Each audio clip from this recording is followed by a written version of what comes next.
नमो भगवते वासुदेवाय।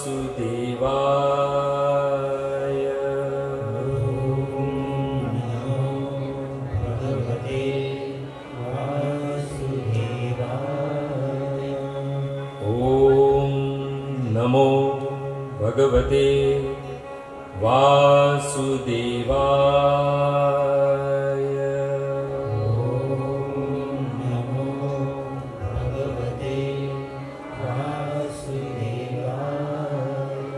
ओम नमो भगवते वासुदेवाय।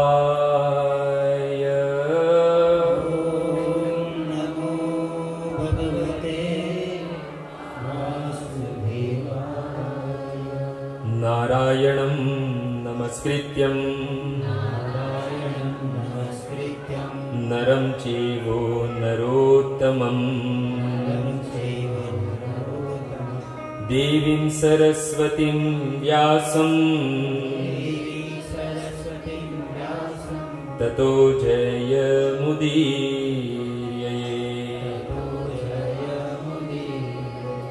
नष्टप्रायेषु अभद्रेषु नित्यं भागवत सेवया। भगवती उत्तम श्लोके भक्तिर्भवतीर्नेष्टकी। ओम ज्ञानतिमिरानन्दस्य ज्ञानाञ्जनशलाकया चक्षुरुन्मीलितं येन तस्मै श्रीगुरुवे नमः। श्रीचैतन्यमनोभीष्टं स्थापितं येन भूतले स्वयं रूप कदा मह्यं ददाति शब्दान्तिकं।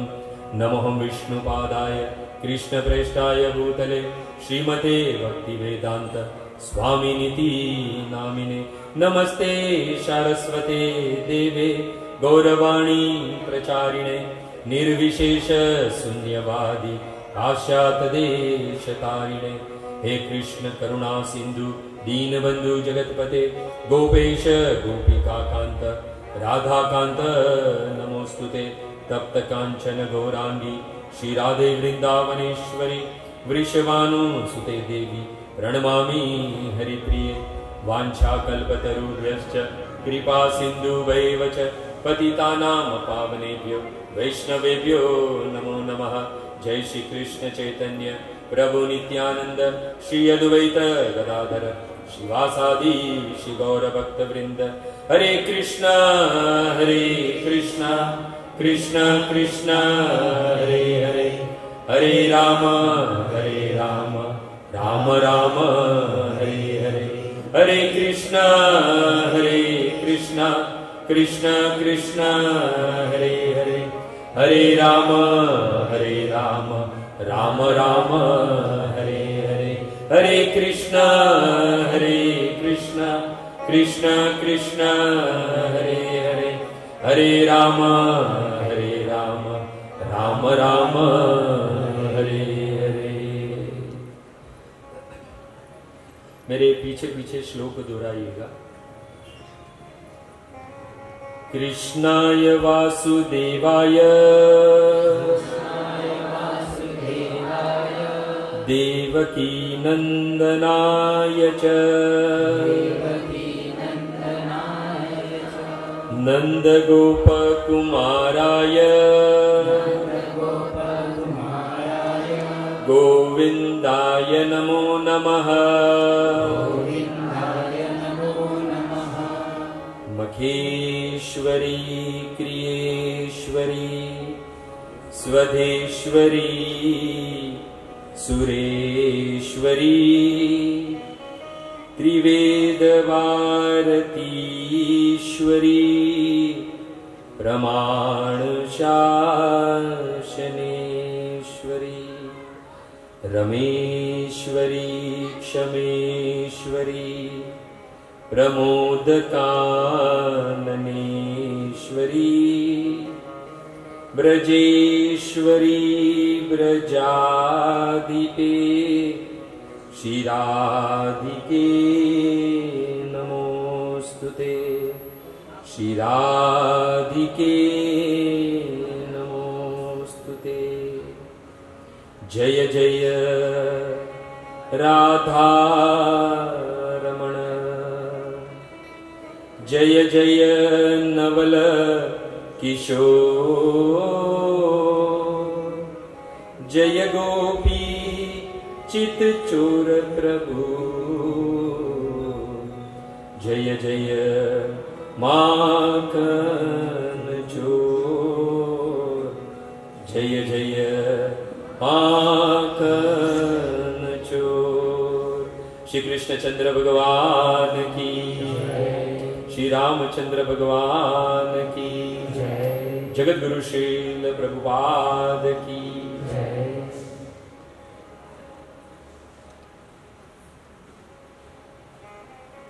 तो हरे कृष्णा अनमोल फॉर्च्यून के द्वारा आयोजित यह 7 दिवसीय श्रीमद् भागवत कथा यज्ञ में पधारे हुए मुख्य यजमान तथा पोथी यजमान तथा उनके परिवारगण उनके मित्रगण का हार्दिक स्वागत है। साथ ही साथ सुवर्ण भवानी मंदिर के तमाम भक्तों का भी इस 7 दिवसीय श्रीमद् भागवत कथा यज्ञ में हार्दिक स्वागत है। साथ ही साथ इस कथा को सुशोभित करने वाले अंतर्राष्ट्रीय कृष्ण भावनामृत संघ के वरिष्ठ भक्तगण का भी इस 7 दिवसीय श्रीमद् भागवत कथा यज्ञ में हार्दिक स्वागत है। साथ ही साथ हरे कृष्णा टीवी के YouTube के माध्यम से आए हुए सभी भक्तों का भी हार्दिक स्वागत है। भक्तगण जगत गुरु श्रील प्रभुपाद के आशीर्वाद तथा परम पूज्य गुरुदेव की कृपा को हृदय में धारण कर मेरी वाणी जो है ये 7 दिवस श्रीमद् भागवत के 12 महाजनों में लगने जा रही है। इसका एक और एक मात्र श्रेय यदि किसी को जाता है तो वो ये मुख्य यजमान तथा पोथी यजमान को जाता है। तो बुरी बुरी धन्यवाद उन सभी का। साथ ही साथ आप सभी भक्तों के चरणों में आपके इस दास का प्रणाम। हरे कृष्ण।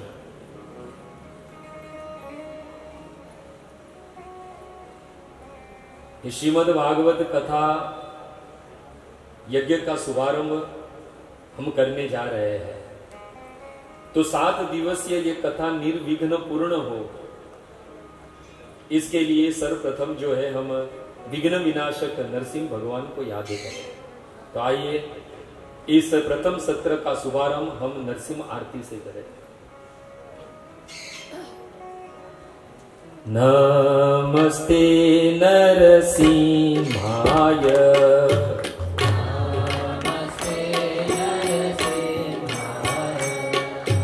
नमस्ते नरसिंहाय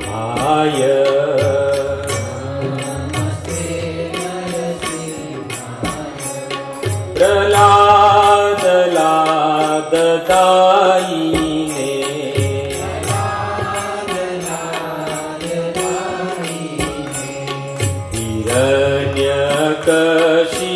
हिरण्यकशिपूर्वक्षः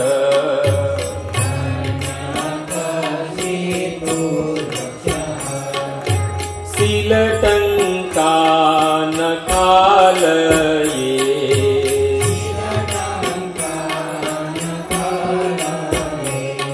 इतो नरसिंहा परतो नरसिंहा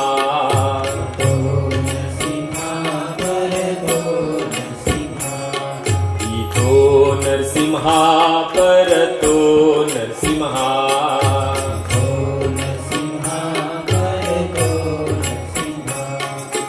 यतो यतो यामि ततो नरसिंहा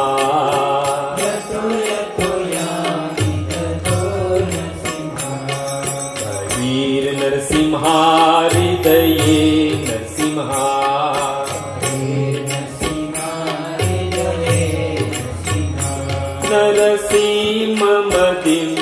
शरणं प्रपदे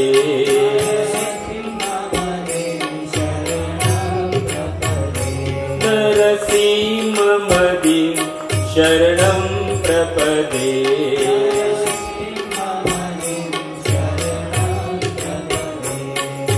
तव कर कमलवरे नका अद्भुत श्रृंगार दलित हिरण्यकशिपु तनुभृंग केशवदीत नरहरि रूप जय जगदीश हरे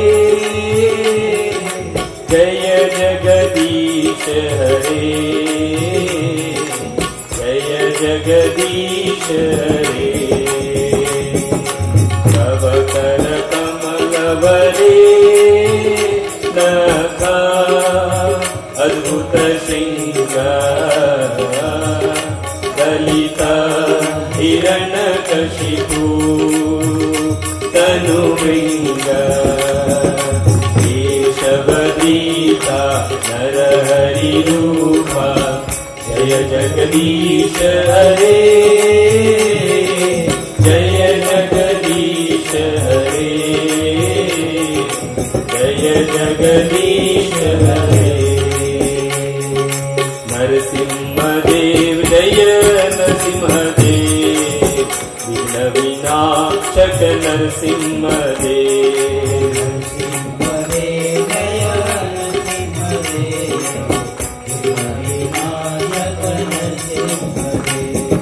प्रहलाद महाराज जय प्रहलाद महाराज भक्त शिरोमणि प्रहलाद महाराज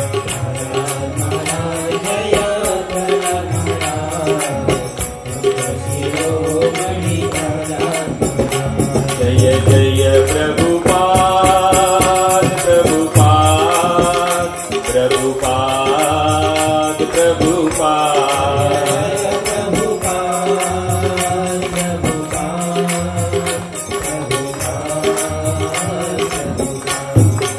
विनाशक नरसिंह भगवान की कोई भी कार्य का शुभारंभ करते हैं तो अवश्य उसमें विघ्न आता है। जो कोई भी शुभ कार्य होता है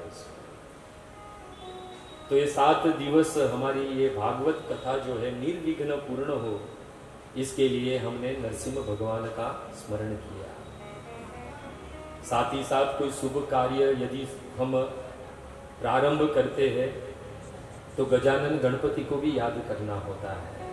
तो आइए गणेश जी को याद करें। गजाननं भूतगणादिसेवितं कपितजम्बू फलचारुभक्षणम् उमासुतं शोकविनाशकारकम् नमामि विघ्नेश्वरपादपङ्कजम् नमामि विघ्नेश्वरपादपङ्कज। तो बड़ा ही परम सौभाग्य है हमारा, मार्गशीर्ष महीना चल रहा है और श्रीमद् भागवत कथा यज्ञ का आयोजन हुआ है। स्थान भी बड़ा परम पवित्र है। स्थान कौन सा है? मां सुवर्ण भवानी का मंदिर है, पवित्र स्थान है। और इस स्थान पर ये श्रीमद् भागवत कथा का दान जो है वो मुख्य यजमान तथा पोथी यजमानों के द्वारा हुआ है। इस संसार में सबसे बड़ा दान कौन सा है? गोपियां कहती है सारे वेद पुराणों का सार क्या है? सारे वेद पुराणों का सार है श्रीमद् भागवतम। श्रीमद् भागवतम का सार क्या है? 10वें स्कंद। दसम स्कंद का सार क्या है? रास पंचाध्याय है। रास पंचाध्याय का सार क्या है? गोपी गीत है। और हम सब जानते हैं गोपी गीत जो है 19 श्लोकों का है। और ये 19 श्लोकों के गोपी गीत का सार क्या है? तो है नवम श्लोक। और इस नवम श्लोक में गोपियां कहती है इस संसार का सबसे बड़ा दान कौन सा है? तव कथामृतम तप्त जीवनम कविभिरीदितम कल्मषापहम् श्रवणमंगलम श्रीमदाततं भुवि गृह्णन्ति ते भूरिदार्जना भुवि गृह्णन्ति ते भूरिदार्जना। गोपियां कहती है कि संसार में सबसे बड़ा दान है श्री कृष्ण की कथा, ये श्रीमद् भागवत की कथा, जो जीवों के तीनों तापों से मुक्त करने वाली है, श्रवण करने पर परम मंगल प्रदान करने वाली और कल्याण का दान करने वाली है। और जो इस कथा का दान करता है तो गोपियां कहती है भुवि गृह्णन्ति ते भूरिदार्जना, इस पूरे भूमंडल पर वो सबसे बड़ा दानी है जो इस श्रीमद् भागवत कथा का दान करता है। धन्य है ये मुख्य यजमान तथा पोथी यजमान जिनके द्वारा ये श्रीमद् भागवत कथा का दान हुआ है और आज वर्तमान में इस पूरे भूमंडल पर पोथी यजमान और मुख्य यजमान सबसे बड़े दानी बन गए हैं।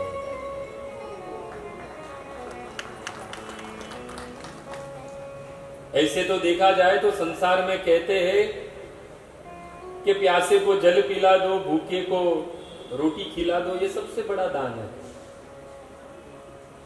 परंतु आप जरा विचार कीजिए कि यदि प्यासे को पानी पिला दिया तो उसके शरीर में कितने दिन रहेगा? एक दिन।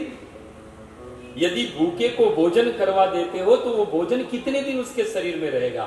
2 दिन, 3 दिन, 4। कोई ऐसी बात श्रवण कर दे भक्तों जीवन के अंतिम सांस तक उसके जीवन में वो बात याद रहेगी। इसलिए इस संसार में सबसे बड़ा दान यदि कोई है तो ये भगवान श्री कृष्ण की श्रीमद् भागवत कथा का दान है। ऐसे तो देखा जाए तो 3 वस्तुएं हैं जो हमें पवित्र करती है, यज्ञ, दान और तपस्या। दान तो हो गया यहां पर भगवत कथा का, अब बचे हैं यज्ञ। यज्ञ तो हम करने वाले हैं अंतिम दिन, और यज्ञ है भी ये कथा सुनना भी एक श्रीमद् भागवत कथा भी एक यज्ञ के समान ही है जो 7 दिन तक चलने वाला है। और तपस्या तो आप सब लोग कर ही रहे हैं, अपना सारा काम काज छोड़कर यहां पर बैठे हैं। बैठना भी तो एक तपस्या ही है। भगवान कृष्ण अर्जुन से कहते यज्ञ दान तपस्या न त्याज्यम, कभी भी यज्ञ दान और तपस्या इसको त्यागना नहीं चाहिए, क्योंकि पावनानि मनीषिणाम, ये मनुष्य को पवित्र करती है। परंतु पवित्र कब करती है? जब उसमें श्रद्धा होती है। भगवान कृष्ण कहते अश्रद्धया हूतम दत्तम तपत, अश्रद्धा से किया हुआ दान, यज्ञ और तपस्या असत इति उच्यते, वो असत कहलाती है, वो परिपूर्ण फल प्रदान नहीं करती है। तो यहां पर एक प्रश्न उठे कि ये एक कथा सुनने आए हम, तो श्रद्धा किस वस्तु पर रखनी है? जब कभी भी हम भगवान श्री कृष्ण की ये श्रीमद् भागवत कथा जब हम श्रवण करने जाए तो 3 वस्तुओं पर श्रद्धा होनी बहुत जरूरी है। प्रथम है जिस स्थान पर बैठे उस स्थान पर श्रद्धा होनी चाहिए। दूसरा है जिस पुराण से ये कथा गाई जाने वाली है या गा रही है उस पर हमें श्रद्धा होनी चाहिए। और तीसरा है जो व्यास आसन पर बैठा है उस पर श्रद्धा होनी चाहिए। यदि तीन वस्तु पर श्रद्धा हो गई तो श्रीमद् भागवत कथा का परिपूर्ण फल जो है हम प्राप्त कर लेते हैं। अब यहां पर और एक प्रश्न उठे कि फल क्या है? ये श्रीमद् भागवत कथा श्रद्धा से सुनने का फल क्या है? बंगला, गाड़ी, मोटर, अच्छी पत्नी, अच्छी नौकरी, अच्छे बच्चे, अच्छे संतान, क्या ये फल है श्रीमद् भागवत कथा श्रवण करने का? तो परीक्षित महाराज के वचन है कि जो श्रद्धा से भगवान की कथा श्रवण करता है, काले न अति दीधेर्ण भगवान वसति हृदय। जो श्रद्धा से श्रीमद् भागवत कथा का श्रवण करता है, परीक्षित महाराज कहते हैं कि काले न अति दीधेर्ण, तुरंत ही भगवान जो है उनके हृदय में प्रकट हो जाते हैं। ये है श्रीमद् भागवत कथा श्रद्धा से श्रवण करने का फल है। और एक यहां पर प्रश्न उठे कि भाई हम ये कथा 7 दिन श्रद्धा से श्रवण करें, चलो मान लिया भगवान श्री कृष्ण हमारे हृदय में प्रकट हो जाएंगे, तो फायदा क्या होगा? क्योंकि हम सब लोग बिजनेसमैन हैं, हम सब लोग कहीं ना कहीं कोई भी कार्य करते हैं उसके पीछे हमारा स्वार्थ, हमारा फायदा, हमारा प्रॉफिट ही देखते हैं। तो 7 दिन श्रद्धा से ये श्रीमद् भागवत का श्रवण करने से ये तो श्रवण कर लिया कि भगवान काले न अति दीधेर्ण, भगवान तुरंत ही बिना विलंब किए हुए हमारे हृदय में प्रकट हो जाते हैं। तो प्रकट होकर भगवान हृदय में करते क्या है? फायदा क्या है हमारा? ये कथा जो है ये भगवान श्री कृष्ण का सबदा अवतार है। भगवान के अनेकों अवतार हुए, लीला अवतार है, सत्यावेश अवतार है। ऐसे ही ये श्रीमद् भागवत जो है भगवान का कथा शब्दा अवतार है। ये शब्दों के माध्यम से भगवान जो है हमारे कर्ण के माध्यम से हमारे हृदय में प्रवेश करते हैं। और करते क्या है? भगवान शब्दा अवतार के रूप में हमारे कर्ण में प्रवेश कर कर हमारे हृदय में रहे हुए काम, क्रोध, लोभ, मोह, मद, माश्चर्य रूपी जो कचरा है, जो मेल है, उसको साफ करते हैं। धुनोती समलम कृष्ण। और बाद में जो है पूरा हृदय निर्मल हो जाता है तो भाव रूपी कमल पर भगवान विराजमान होते हैं। अब और एक प्रश्न उठे कि श्रद्धा से कथा श्रवण किया जाए, भगवान हृदय में प्रकट हो जाए, श्री कृष्ण अपने हाथों से हमारे हृदय में रहे हुए काम, क्रोध, लोभ, मोह, मद, माश्चर्य रूपी कचरे को साफ करके हमारे भाव रूपी कमल पर विराजमान होते हैं, तो उससे हमें क्या फायदा? जब ये सारी चीजें घटित होती है तब हमारा मन वास्तविक भगवान में लगने लगता है। ये जीवहा भगवान का नाम लेने लगती है, ये मन भगवान का स्मरण करने लगता है। ये कर्ण जो है भगवान की कथा श्रवण करने के लिए लालायित हो उठते हैं। ये फल है श्रद्धा से भगवान की कथा श्रवण करने का। और भक्तगण, ये जो श्रीमद् भागवत जो है वो साक्षात भगवान कृष्ण ही है। ये भगवान श्री कृष्ण की वांगमयी मूर्ति है। ये जब हम श्रीमद् भागवत कथा श्रवण करते हैं तो साक्षात भगवान श्री कृष्ण से हमारा संग होता है। ये 12 स्कंद जो है ये भगवान श्री कृष्ण के 12 अंग है। पादो यदयो प्रथम द्वितीय, श्रीमद् भागवत के प्रथम द्वितीय स्कंद जो है वो भगवान के 2 चरण है। तृतीयो चतुर्थो कथितो यदुरु, तृतीय और चतुर्थ स्कंद भगवान श्री कृष्ण की 2 जंगाएं है। नाभिस तथा पंचम स्कंद भगवान श्री कृष्ण की नाभि है। एवं षष्ठो भुजांतर, षष्ठम स्कंद जिनका वक्षस्थल है। दोर्युगलम तथान्यो, सप्तम और अष्टम स्कंद जिनकी भुजाएं है। कंठस्तु राजन नवमो यदयो, नवम स्कंद जिनका कंठ है, मुखार विंदम दसम प्रफुल्लम, दसम स्कंद जिनका देदीप्यमान मुखमंडल है। एकादशो यस्य ललाट पटम, एकादश स्कंद जिनका ललाट है। सिरो अपितु द्वादश, और द्वादश स्कंद जिनका शीश है। ये साक्षात भगवान की मांगमयी मूर्ति है। ये श्रवण करने बैठते तो साक्षात भगवान के दर्शन होते हैं, साक्षात भगवान का संग करते हैं। और वेद व्यास जी कहते हैं अपार संसार समुद्र से तुम, और ये श्रीमद् भागवत जो है ये अपार भव सागर जो दुखों से भरा है उसको पार करने का ये सेतु है, ये श्रीमद् भागवत। ऐसे देखा जाए तो श्री कृष्ण जो है इस कलयुग में चार वस्तुओं में साक्षात विद्यमान है। यदि ये चार वस्तुओं का आप दर्शन कर ले तो समझ लेना साक्षात कृष्ण के दर्शन हो गए। चार वस्तु है। चैतन्य भागवत में वृंदावन दास ठाकुर कहते हैं, भागवत तुलसी गंगाई भक्त जने, चतुर्था विग्रह कृष्ण ए चारी सने। भागवत तुलसी गंगाय भक्त जने, चतुर्था विग्रह कृष्ण ए चारी सने। वृंदावन दास ठाकुर श्रीमद् भागवत के बारे में कहते हैं, श्रीमद् भागवत में कहते हैं वृंदावन दास ठाकुर चैतन्य भागवत में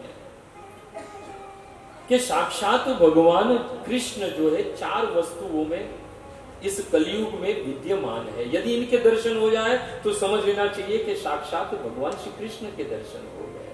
उसमें से प्रथम है श्रीमद् भागवत। जहां कहीं पे भी भागवत जी के दर्शन होते हैं समझ लेना साक्षात श्री कृष्ण के दर्शन कर रहे हैं। दूसरा है तुलसी। जब कभी भी मां तुलसी का दर्शन हो तो समझ लेना कि साक्षात श्री कृष्ण के दर्शन हो रहे हैं। तीसरा है गंगा। मां गंगा का दर्शन हो तो समझ लेना साक्षात श्री कृष्ण के दर्शन हो रहे हैं। और चौथा है भक्त जने। जब कभी भी भगवान के किसी भक्त के दर्शन करो तो समझ लेना साक्षात भगवान श्री कृष्ण के दर्शन कर रहे हैं। कलयुग में भगवान श्री कृष्ण ये चार वस्तुओं में प्रकट रूप से विद्यमान है। और ऐसे ही महाभागवत महाजनों की कथा जो है हम ये 7 दिन श्रवण करने वाले हैं। वृंदावन दास ठाकुर कहते हैं कि श्रीमद् भागवत जो है उसमें आदि मध्य अंते भागवते हय कय, विष्णु भक्ति नित्य सिद्ध अक्षर अव्यय। ये श्रीमद् भागवत को आदि से पढ़ो या अंत से पढ़ो या मध्य से पढ़ो, जहां कहीं से भी पढ़ा जाए उसमें एक ही बात जो है वो प्रस्तापित की गई है और वो है कृष्ण की भक्ति। ये श्रीमद् भागवत जो है कृष्ण की भक्ति प्रदान करने वाला ग्रंथ है। चैतन्य चरित्रामृत में चैतन्य महाप्रभु कहते हैं सबे पुरुषार्थ भक्ति भागवते है। ये भागवत जी में एक मात्र पुरुषार्थ भक्ति ही लिखा है। केवल भक्ति ही एकमात्र पुरुषार्थ है, ये श्रीमद् भागवत प्रस्थापित करता है। और कहते हैं प्रेम रूप भागवत चारी वेद कय।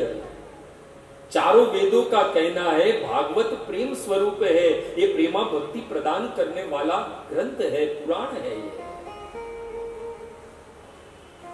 4 वेद कौन से है? ऋग्वेद, यजुर्वेद, सामवेद और यजुर्वेद, अथर्ववेद। ये 4 वेद है। और 4 वेद क्या है? तो चैतन्य महाप्रभु कहते हैं चारी वेद दही, ये 4 वेद जो है दही है, और इस दही को जब मंथन किया जाता है तब उसमें से भागवत नवनीत, ये भागवत रूपी मक्खन जो है वो प्रकट होता है। वेदों जो 4 वेद है, जब इस 4 वेद का मंथन होता है, दही का मंथन होता है तो मक्खन निकलता है ना, वैसे ये 4 वेद है वो दही के समान है। जब इसका मंथन किया जाता है तो उसमें से क्या निकलता है? भागवत नवनीत, मक्खन रूपी भागवत प्रकट होता है। तो ये किसने इसका मंथन किया है इस 4 वेद रूपी दही का, कि जो उसमें से ये श्रीमद् भागवत रूपी मक्खन बाहर निकला है? तो चैतन्य महाप्रभु कहते हैं मथी लेन सुके, सुखदेव गोस्वामी के द्वारा इसको मथा गया है। अब मक्खन निकल गया है तो उसका पान भी करना है, तो इस मक्खन का पान किसने किया है, इसका आस्वादन किसने किया है? तो चैतन्य महाप्रभु कहते खाई लेन परीक्षित, परीक्षित महाराज ने इसका आस्वादन किया है, इसका पान किया है। और वही नवनीत मक्खन रूपी श्रीमद् भागवत का पान करने का अवसर वर्तमान में यदि हमें मिल रहा है तो उसका एक और एक मात्र श्रेय जो है वो मुख्य यजमान और पोथी यजमान को जाता है। बुरी बुरी पुनः धन्यवाद। तो ये तो पता चल गया कि इस भागवत में जो है सार है भक्ति, ये प्रेमा भक्ति प्रदान करने वाला ग्रंथ है, पुराण है। और पद्म पुराण में चतुष्कुमार नारद मुनि से कहते हैं कि श्रीमद् भागवत पुराण कामदम, सभी कामनाओं को पूर्ण करने वाला कल्प वृक्ष है। कल्प वृक्ष पता है ना, जिसके नीचे बैठकर यदि कोई भी कामना की जाए तो वो कामना पूर्ण होती है। ये श्रीमद् भागवत जो है पद्म पुराण में चतुष्कुमार नारद मुनि से कहते हैं ये सभी हमारी कामनाओं को पूर्ण करने वाला है। परंतु हमने अभी अभी श्रवण किया कि इसमें मात्र एक ही पुरुषार्थ है, भक्ति। ये तो भक्ति, प्रेमा भक्ति प्रदान करने वाला ग्रंथ है। चलो माना ये कल्प वृक्ष है, ये हमारी सभी कामनाओं को पूर्ण करने वाला है, परंतु इसका वास्तविक श्रवण करने का फल है भक्ति प्राप्त होना। तो प्रश्न उठे कि इससे भक्ति कैसे प्राप्त की जाए? तो चतुष्कुमार पद्म पुराण में कहते श्रवणम च अस्य निष्कामस्य एव, निष्काम भाव से यदि इसका श्रवण किया जाए तो अवश्य ये मक्खन रूपी नवनीत रूपी ये भागवत जो है हमें कृष्ण प्रेम रूपी प्रेमा भक्ति प्रदान करेंगे। परंतु शर्त क्या है? निष्काम भाव से। अब यहां कुछ लोग कहेंगे प्रभु निष्काम भाव क्या है? 2 प्रकार की भक्ति होती है, 2 प्रकार की भक्ति में 2 प्रकार के भाव होते हैं, एक निष्काम और एक सकाम। सकाम मतलब क्या? जिसमें की गई भक्ति के पीछे स्वार्थ है, कामना है, कोई हेतु है। जैसे कि हे बाके बिहारी आप हमारा बंगला बना दो, हम आपके लिए फूलों का बंगला बनाएंगे। ये क्या हो गया? सकाम भक्ति हो गई। भक्ति करने के पीछे कोई ना कोई कामना है, हेतु है, स्वार्थ है। और दूसरी है निष्काम, बिना कामना, हेतु रहित, जिसमें एक और एक मात्र भगवत प्रसन्नता उद्देश्य है कि प्रभु आप मेरे स्वामी, में आपका दास। यही भावना से यदि ये श्रीमद् भागवत निष्काम, बिना हेतु, बिना स्वार्थ यदि श्रवण किया जाए तो अवश्य श्री कृष्ण की प्रेमा भक्ति प्रदान करता है। अब निश्चय हमारे हाथ में है कि हमें कौन से भाव में सुनना है। देखो यहां पर कल्प वृक्ष कहा गया, यानी हमारी सारी कामनाएं पूर्ण होगी। अब हमें ये तय करना है कि 7 दिन भागवत श्रवण कर कर हमें क्या प्राप्त करना है, कृष्ण की प्रेमा भक्ति या फिर संसार की वस्तु है। ये हमारे पे छोड़ा गया है, हमें इसका निर्णय लेना है। अब यहाँ और एक प्रश्न उठे कि भाई हम तो आज तक कथा और भक्ति इसी भाव से सुनते थे कि बंगला मिले, गाड़ी मिले, मोटर मिले, अच्छी पत्नी मिले, यही भाव से तो आज तक हमने कथा श्रवण की है और हमने भक्ति भी यही भाव से की है। तो ये निष्काम भक्ति, हेतु रहित, कामना रहित, स्वार्थ रहित भक्ति हमें आखिर कैसे प्रदान हो, कैसे मिले?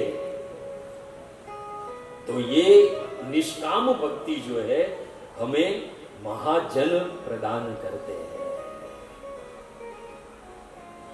जिन महाजनों पर ये 7 दिवसीय कथा आयोजित हुई है, मुख्य शीर्षक है हमारा।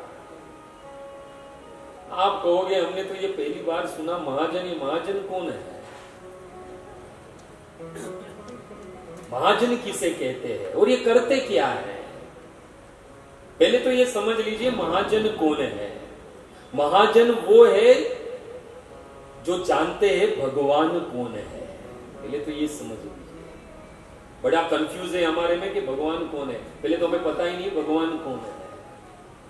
सोमवार आता है तो शिव जी भगवान बन जाते हैं, मंगलवार आता है तो गणेश जी, है ना। जैसे वार आते वैसे हमारे भगवान बदलते हैं।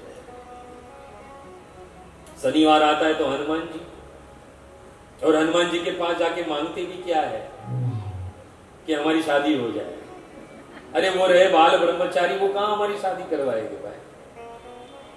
एक तो पहले हमें पता नहीं है भगवान कौन है, और दूसरा हमें उनसे मांगना क्या है ये भी हमें नहीं पता है। तो ये महाजन कौन है? महाजन वो है जो बताते हैं कि भगवान कौन है, ये भगवान रहते कहां है, ये भगवान दिखते कैसे, उनका रूप कैसा है, ये धर्म के तत्व को जानने वाले हैं और भगवान को प्राप्त कराने की विधि प्रदान करना जानते हैं। ये महाजन वो है जिन्हें जगत से ज्यादा जगत के नाथ प्रिय है। ये है वो महाजन। ये महाजन जो है वो भगवत ज्ञान, भगवत भक्ति, भगवत दर्शन, भगवत धाम प्रदान करने में समर्थ है। अब ये मिलेंगे कहां पर?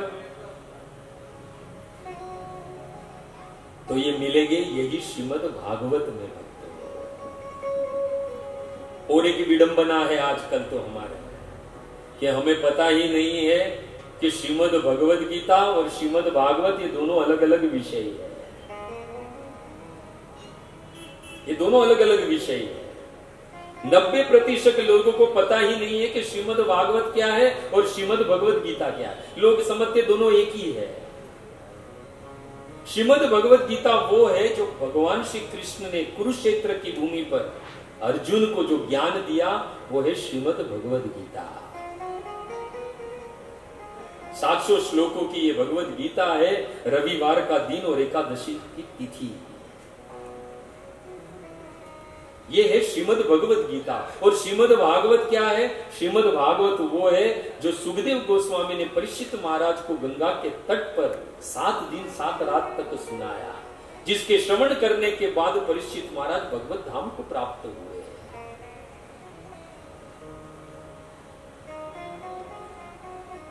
तो ये अंतर है श्रीमद् भगवद गीता और श्रीमद् भागवत में।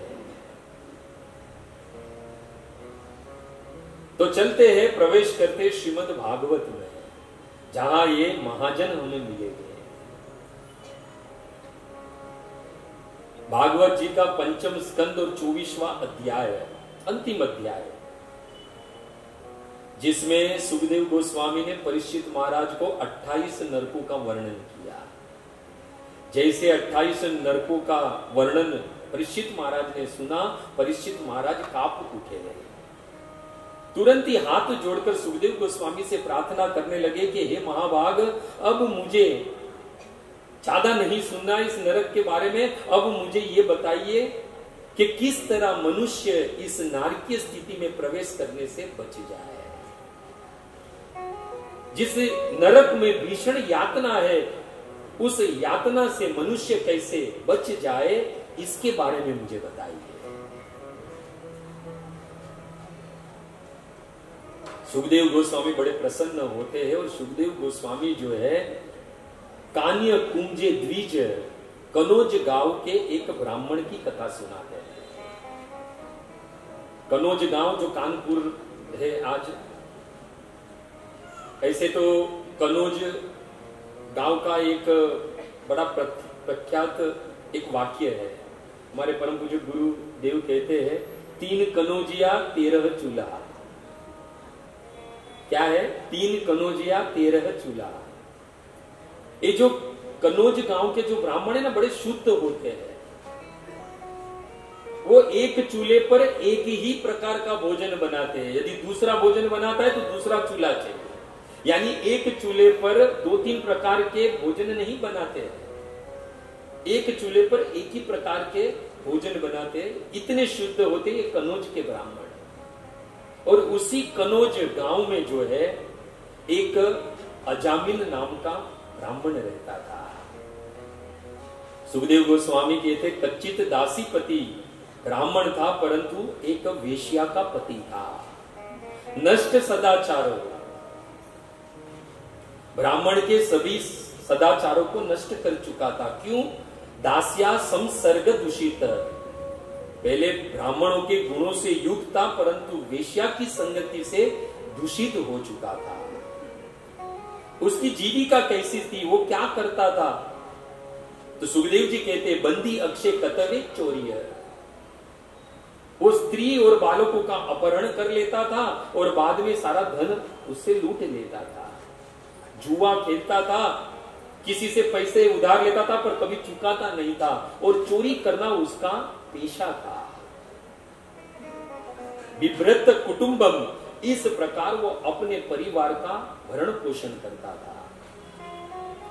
इस प्रकार के गर्हित कार्य करते करते ये अजामिल अष्ट सिद्धिया आयुष समान 88 वर्ष बीत गए। इस प्रकार के गर्हित कार्य करते करते सुखदेव जी कहते हैं परीक्षित पुत्र 10 तेषाम, उसे 10 पुत्र थे। अवल बाल नारायण, उसमें से जो अंतिम छोटा जो 10वां पुत्र था उसका नाम नारायण था।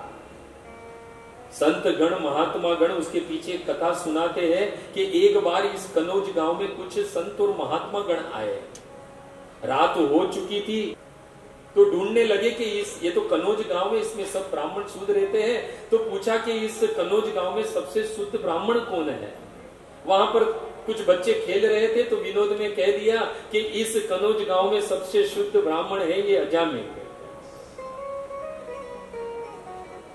साधु संत जन जो है वो अजामिल के घर पर गए। उसकी शूद्र वेश्या पत्नी गर्भवती थी। अजामिल घर पर नहीं था। रात भर संत उस घर में आश्रय लिया, संतों की सेवा की उस अजामिल की पत्नी ने। सुबह हुई तो सुबह गांव वालों से ये संत जन को पता चला कि आखिर जिस के घर में तुम रात्रि विश्राम किए थे वो ब्राह्मण अजामिल कैसा है। अजामिल का पूरा इतिहास गांव वालों ने कहा उस संत और महात्माओं को। संत हृदय नवनीत समाना, संतों ने सोचा उच्च कुल का ब्राह्मण है और इस प्रकार के गर्हित आचरण करता है, संतों को दया आ गई। उस अजामिल का उद्धार करने के लिए संतों ने उसकी पत्नी से कहा कि तुम गर्भवती हो, तुम्हें एक पुत्र की प्राप्ति होगी और तुम उस पुत्र का नाम नारायण रखना। संतों ने सोचा इस प्रकार अजामिल के मुख से उनकी जिह्वा पर भगवान का नाम आएगा तो सारे पापों से मुक्त हो जाएगा।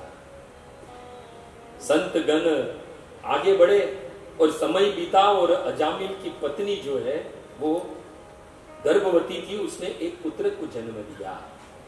उसने उस पुत्र का नाम क्या रखा? नारायण। और छोटा था तो अजामिल की आसक्ति जो है उस छोटे पुत्र में थी। अभ्र के कल भाषिणी, उसकी तोतली भाषा जो वो बोलता था उस पर बड़ा आसक्त था ये अजामिल। 10 पुत्र थे परंतु उसकी आसक्ति ये सबसे छोटे पुत्र में थी। कुछ भोजन करने जाता तो पहले बुलाता नारायण आओ भोजन करने बैठ जाओ। पानी पीता तो भी बुलाता था, नारायण आओ पानी पी लो। सुबह में उठता था तो भी कहता था, नारायण उठो सुबह हो गई है। 24 घंटे उसके मुख पर नारायण नारायण नाम था। सुखदेव गोस्वामी कहते हैं, मूढ़ न वेद आगतम अंततम। वो मूर्ख नहीं जानता कि मृत्यु उसके सिर पर थी। 88 वर्ष बीत चुके थे गर्भित जीवन गुजारते हुए, और जब मृत्यु की घड़ी आई तो उसकी आसक्ति जो अपने पुत्र में थी उसके बारे में, उसके विषय में सोचने लगा। और उसी वक्त काजल के पहाड़ के समान 3 यमदूत उस अजामिल को लेने के लिए आए,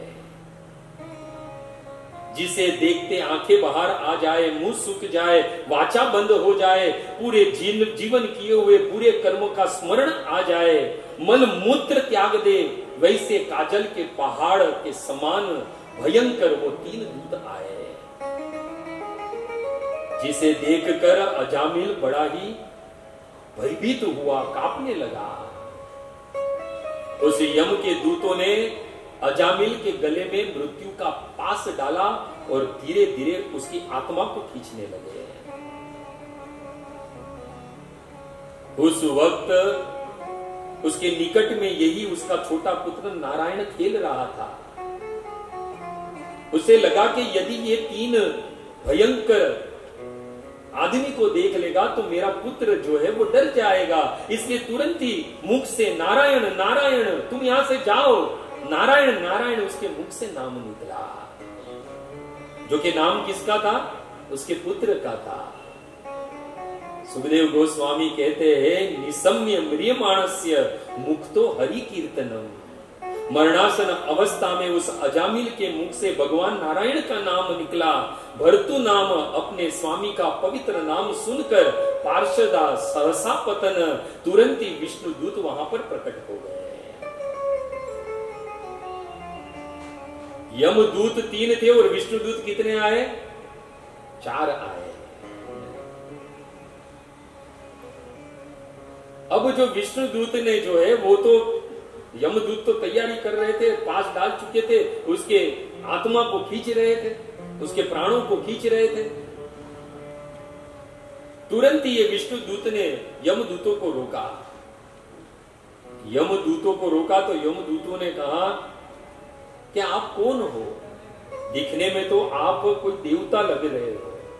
देखो ये हमारे स्वामी यमदूत का आदेश है, उसका हम कार्य कर रहे हैं, हमें इस कार्य में बाधा मत डालो।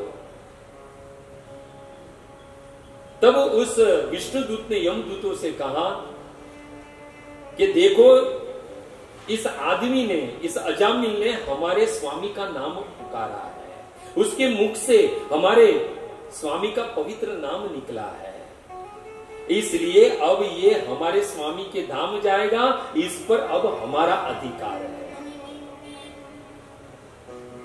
यमदूतों ने कहा कि लगता है आपको रोंग नंबर लग गया है, इसने आपके स्वामी का नाम नहीं लिया है, इसने तो अपने पुत्र का नाम लिया है। बड़ी बहस हुई विष्णुदूत और यमदूतों के बीच में। धर्म अधर्म के सिद्धांत पर चर्चा हुई, प्रकृति के 3 गुणों पर चर्चा हुई, प्रकृति के 3 कालों पर भी चर्चा हुई, और उसके साथ साथ भगवान के पवित्र नामों पर भी चर्चा हुई।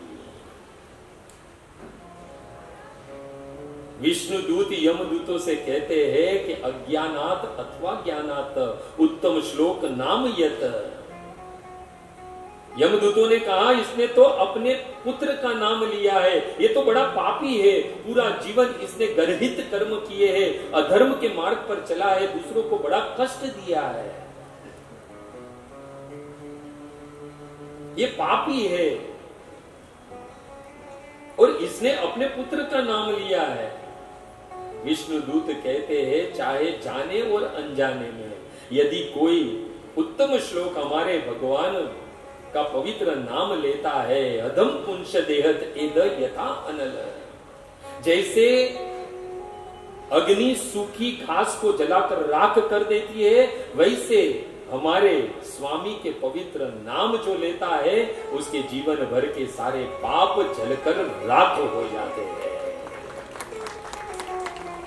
अब ये पूर्ण रूप से शुद्ध हो चुका है, इस पर हमारा अधिकार है, ये अब हमारे स्वामी के ही धाम जाएगा।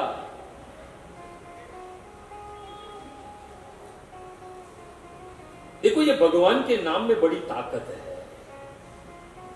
स्कंद पुराण में तो ऐसा कहा गया है, हास्यात भयात तथा क्रोधात द्वेषात।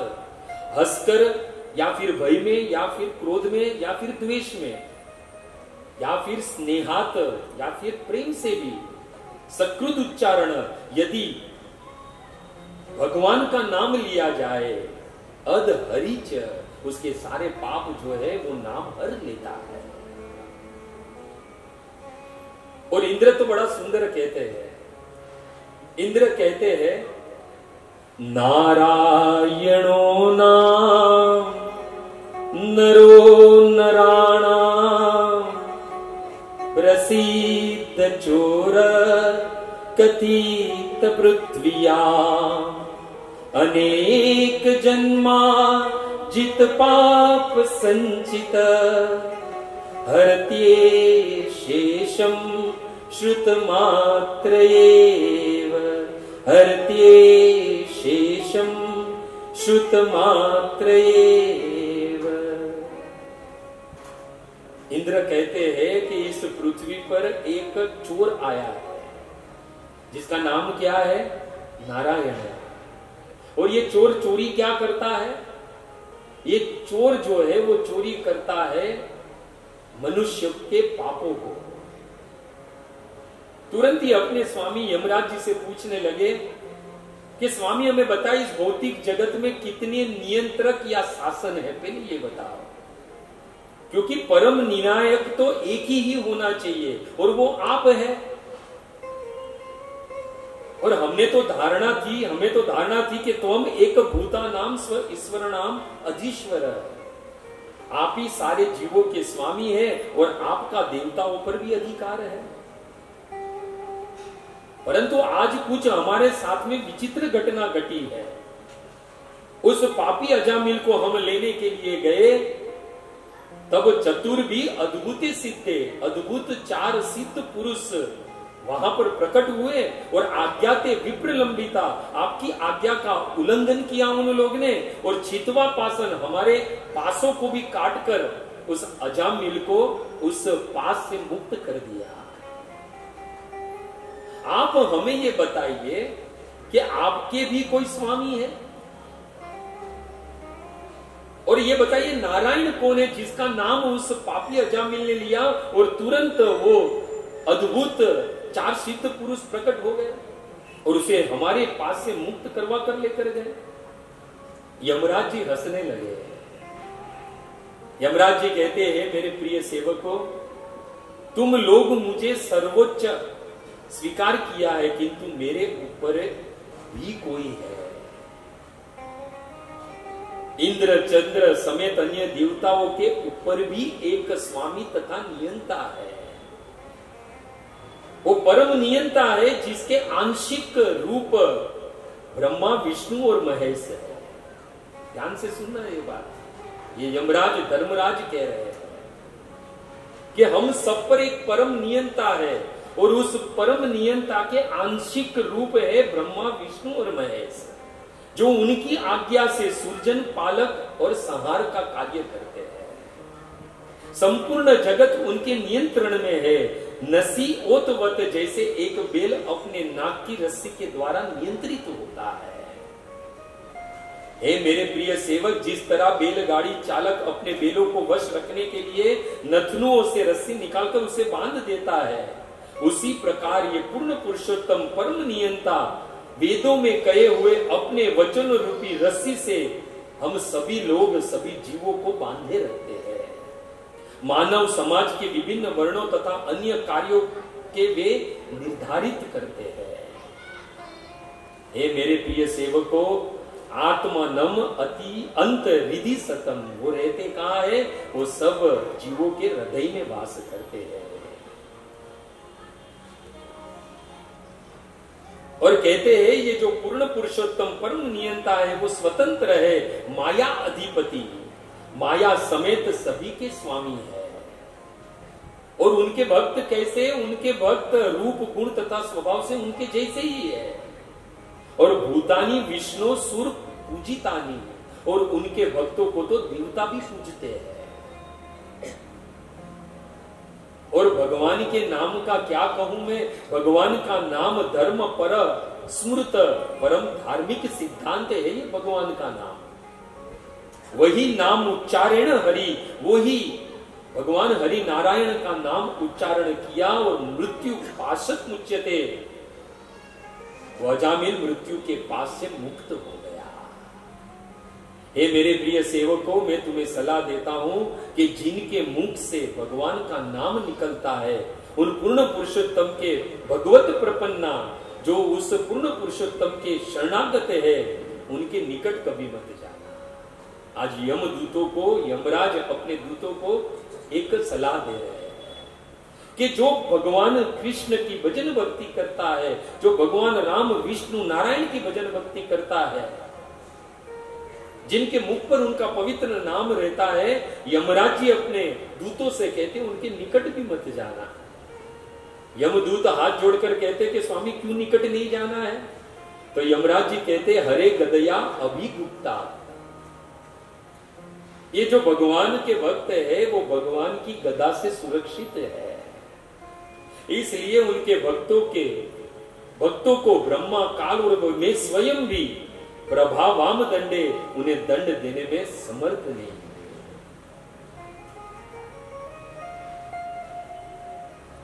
तब यमराज जी कहते हैं, हे मेरे प्रिय सेवक, ये पूर्ण पुरुषोत्तम के बारे में मैंने आपको ज्ञान दिया। ये ज्ञान जो है इस संसार में 12 जन लोग जानते हैं, जिसे महाजन कहा जाता है।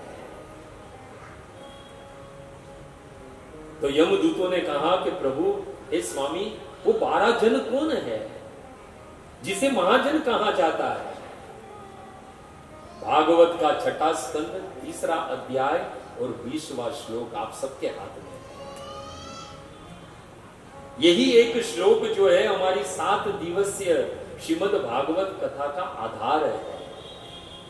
देखो, अन्य जगह पर देखा जाए तो 7 दिवस में बहुत कुछ होता है। क्या होता है? राम जन्म हुआ, वामन जन्म हुआ, नरसिंह जन्म हुआ, रुक्मणी विवाह हुआ, वो तो सबसे ज्यादा प्रचलित है। बाद में अंत में कृष्ण जन्म हुआ और हरे कृष्ण हरे राम, कथा समाप्त। ये आजकल श्रीमद् भागवत कथा जो है वो मनोरंजन का विषय बन गई है। भक्तगण याद रखिए, श्रीमद् भागवत कथा मनोरंजन का विषय नहीं है, ये मनोमंथन का विषय है। ये तो परीक्षित महाराज ने विस्तार से भगवान की 3 लीला, एक ब्रज लीला, एक मथुरा लीला और द्वारका लीला के बारे में पूछा, इसलिए भगवान ने, सुखदेव गोस्वामी ने सारी बातें बताई। परंतु वास्तविक देखा जाए तो ये श्रीमद् भागवत जो है वो मनोमंथन का विषय है, मनोरंजन का विषय नहीं है। ये आप कहोगे यहां पर तो ना कुछ नाच गाना है, ना कुछ भजन है, कुछ नहीं है, ये कैसी भागवत कथा है? आप देखिए जरा के भागवत, श्रीमद् भागवत में कितने श्लोक है? 18,000 श्लोक है। हर एक श्लोक में, हर एक श्लोक के एक शब्द में और एक शब्द के एक अक्षर में ये पूरी भागवत जो है वो समाई हुई है। ये एक ही श्लोक जो है हम 7 दिन श्रवण करेंगे। और हमारे श्री प्रभुपाद जी का तो क्या कहे, हमारे श्री प्रभुपाद जी ने भागवत के एक श्लोक पर हमारे जू मंदिर में श्री श्री राधा रास बिहारी में 21 दिन तक प्रवचन दिया था। अब आप कैलकुलेट लगा दो, 18,000 श्लोक है और 21 दिन तक एक श्लोक चले तो शायद हमारी उम्र निकल जाए, पर ये भागवत समाप्त हो। ये भागवत ऐसा विषय है कि इसको सुनने के बाद हृदय में कृष्ण की भक्ति प्रकट होनी चाहिए। और श्री प्रभुपाद और परम पूज्य गुरु महाराज के आशीर्वाद से ये 7 दिन में यदि यहां आए हुए भक्तों के भक्तों में से एक भक्त के हृदय में भी यदि कृष्ण की भक्ति का संचार हो गया तो ये 7 दिन की कथा जो है वो सफल हो जाए। ये भीड़ जो है वो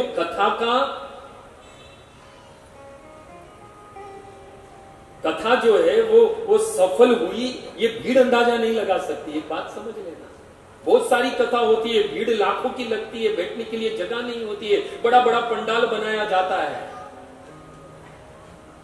परंतु कथा तो सफल तब होती है कि श्रवण करने वाले के हृदय में भगवान की भक्ति प्रकट हो जाए, तभी ये सफल होती है। और प्रभुपाद जी की कृपा और गुरु महाराज के आशीर्वाद से दावे के साथ कह सकता हूं कि ये श्लोक सुनने के बाद, ये 7 दिन के बाद यहां पर से एक तो ऐसा विरला निकलेगा जो हृदय में कृष्ण की भक्ति लेकर घर पर जाएगा, अवश्य जाएगा। तो आइए चलते हैं श्रीमद् भागवत का 6वां स्कंद 3रा अध्याय और 20वां श्लोक। यमराज धर्मराज अपने दूतों से कहते, इस संसार में 12 जन है जो भगवान को जानते हैं, जिसे महाजन कहते हैं। यमराज उवाच स्वयं भूनारद शंभु कुमारो कपिलो मनु भूनारदो शंभु कुमारो कपिलो मनु प्रहलादो जनको भीष्मो बलि वैया सखी वयम् भीष्मो बलि वैया सखी वयम्। पुनः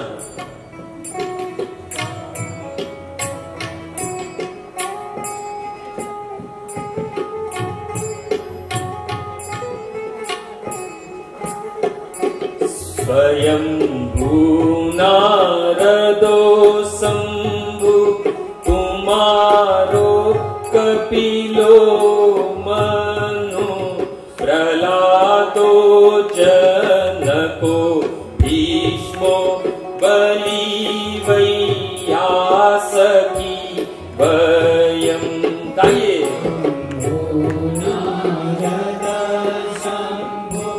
कुमारो कपिलो मनु प्रहलादो जनको भीष्मो बलि वैया सखी स्वयं भूनारदो शंभु कुमारो कपिलो मनु प्रहलादो जनको भीष्म बलि वैया सखी वयम्।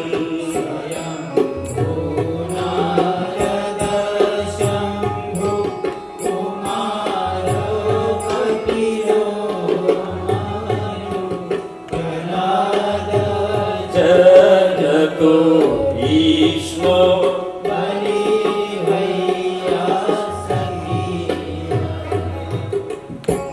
श्लोक हमें प्रतिदिन गाना है और कंठस्थ करना है ना, इसलिए आप सबके हाथ में जो है वो कागज दिया गया है। यमराज जी कहते हैं कि हे मेरे प्रिय सेवक, 12 जन है जो भगवान को जानते हैं, जिसे महाजन कहा जाता है।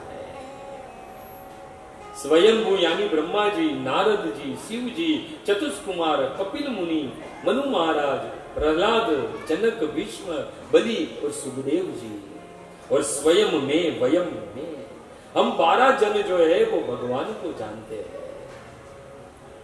इतना ही नहीं, 12 एत विजानीम धर्मम, हम ये 12 जन जो है, जो महाजन है, वो धर्म के सिद्धांत को जानते हैं। गुह्यम विशुद्धम भागवतम, साथ ही साथ ये भागवत के विषय को भी जानते हैं, भागवत को भी जानते हैं, जो गुह्य है, गोपनीय है और साथ ही साथ विशुद्धम, अलौकिक है। और दूर दूर बोधम अज्ञानी लोग इसे जान नहीं पाते हैं। जो भगवान के चरण कमलों की शरणागति चाहते हैं, जो भगवत प्रेम प्राप्त करना चाहते हैं, ये 12 महाजन जो है उन्हें ये भगवत शरणागति और भगवत प्रेम प्रदान करने में समर्थ है।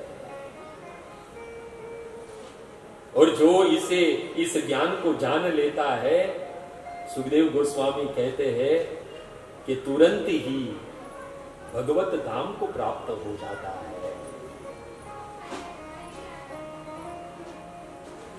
अब ये 12 जन जो है ये जानते हैं कि भगवान कौन है, भगवान रहते कहते कहां रहते हैं, कैसे दिखते हैं, इसे प्राप्त कैसे किया जा सकता है, धर्म के सिद्धांत क्या है, ये 12 जन जानते, जिसे महाजन कहा जाता है। और हमें यदि भगवान कौन है ये जानना है, कहां रहते हैं, कैसे दिखते हैं, ये सब जानना है, धर्म के सिद्धांत को जानना है, तो हमें क्या करना है? महाजन ये न गतस्य पंथा, उन महाजनों के पद चिन्हों पर हमें चलना है। उनके बताए हुए उपदेश को हमारे जीवन में, हमारे आचरण में धारण करना है। तो इस प्रकार 12 महाजनों में से जो 12वें जो है यमराज, जिसे धर्मराज कहते हैं, वो बताते हैं कि संसार में भगवान को जानने वाले 12 जन हैं, धर्म को, सिद्धांत को जानते हैं। तो यमदूतों ने कहा कि तो ये बता दीजिए हमें कि आपके पास हम किसको लेकर आए, क्योंकि पापी से पापी व्यक्ति भी यदि भगवान का नाम ले लेता है तो सभी पापों से मुक्त हो जाता है। और वर्तमान में हमारे पास तो प्रमाण है, ये पापी अजामिल जिन्होंने मरते समय भगवान का पवित्र नाम लिया, सारे पापों से मुक्त हो गए। तो हमें आप ये बताइए कि हम किनको आपके पास लेकर आए, ये बताइए। अब यमराज जी कहते हैं, धर्मराज 12 महाजनों में से एक ये कहते हैं कि किनको मेरे पास लेकर आना, अपने यमदूतों से कहते हैं। जीवहान भक्ति भगवत गुणा नाम दिए, जिनकी जीवहा भगवान का पवित्र नाम नहीं लेती है, हे यमदूतो, हे मेरे सेवकों, तुम उसे मेरे पास लेकर आओ।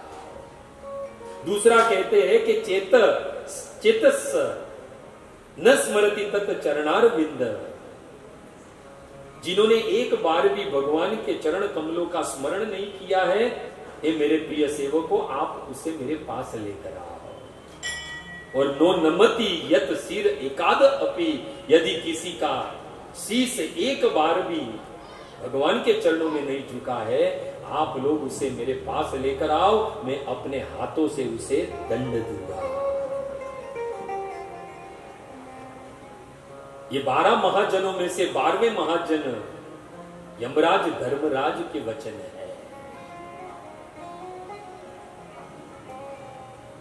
ऐसे तो देखा जाए 12 महाजनों में से एक ये धर्मराज है, दिखने में बड़े सुंदर है, गोर वर्ण के है, परंतु पापियों को कैसे दिखते हैं? ये काले पहाड़ के समान। पापियों को जो कभी भी धर्म के मार्ग पर नहीं चले, जिसकी जीवहा पर कभी भगवान का नाम नहीं आया है, जिसके स्मरण में कभी भगवान के चरणारविंद नहीं आए हैं, जिनका शीश कभी भी भगवान के आगे एक बार भी नहीं झुका है, उनके लिए ये धर्मराज है, ये यमराज के रूप में दर्शन देते हैं, भयानक रूप में।